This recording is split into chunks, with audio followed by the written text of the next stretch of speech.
Manali. Austin Manali. Ako sa isolation ng fightgames.com sa US based network. Talk to money. Sa tingin niyo bakit napakaawa yung pagpapatamba ni Manny kay Hitman?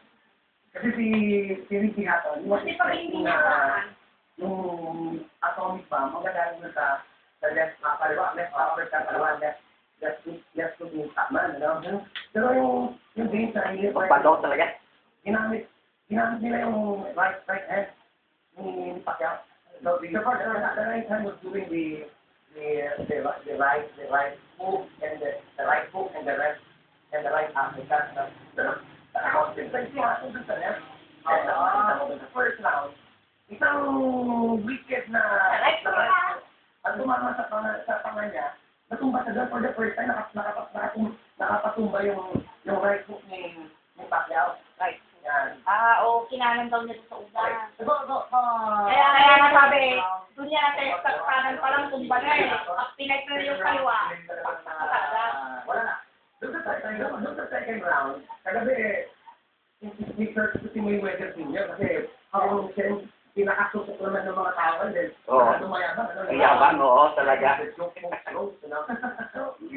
Oh, nagtago ka lang sa pulis eh. Oh. Sabi na kayo, bakit napaka yung knockout? Ano yung sinasabi nito?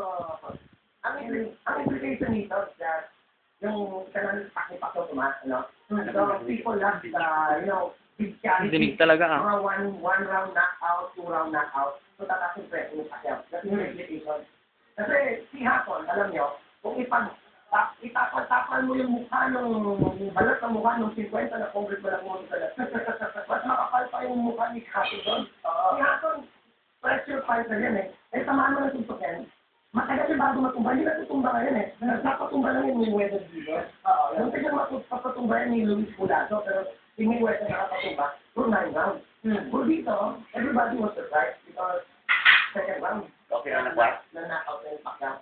Akala ko nung na-knockout ka, in-expect ko magpunta doon yung imbalance ng Funeraria. Hindi ka nagbilang ng referee. Ano ka nagbilang ng referee? Sabi ng referee, sabi ng first round ka lang, defense ang strong. Bibilangan niya na sana doon. I-action niya yung kamay niya na wala na. Pero hindi ko yung match niya. Wala na nga. Doon sa tinamaan, mababa yung right niya. Eh, sabi na ni Mayweather, action na yan.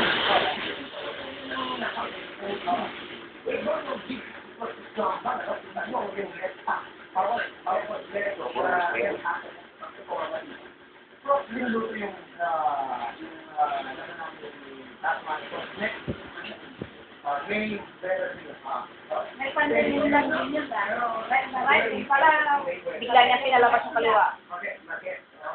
So, si Pacquiao, kung gusto niya ako ng pinag-fight,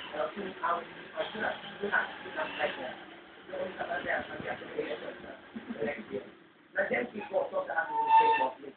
Ako is mo na yung nakalag ko. Then nanakaw ka ni Margarito eh. Hindi siya yung dangerous fighter na ako. But the big money, at stake is the Mayweather. This is the former outsource of the best boxer we had. At the Fighting time of Mayweather, kasi dyan ng mga isang billion, more than that, no?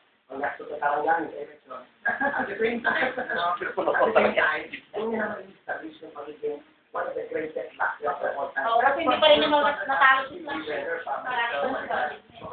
Ilang class? Sabi mo, yung lakas niya, alam mo. Kasi 2 years na wala sa laro. 2 years. It happened into the regular. 2 years retirement, bumalik siya, nilabanan niya si Hagler. Natalo niya. Yan.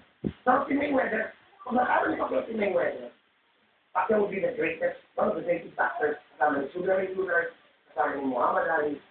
Si Ricky Hatton, sabi ko na ako lang yan, di ba tulad niya sa akin? 2 years ago pa na-observe ako na nahirapan sa Kasilaso, kay Libango, kay Mayweather. Ito, masyado lang ng HBO. Pumunta ng HBO na alam mo ba ngayon ticket sa London?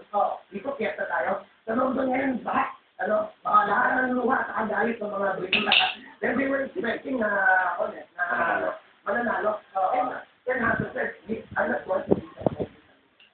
Maraming salamat si Professor Mortis Orsigoda and Mort Orsigoda. ng Pangasinan. Walang doon na puso. Manny Pacquiao na ang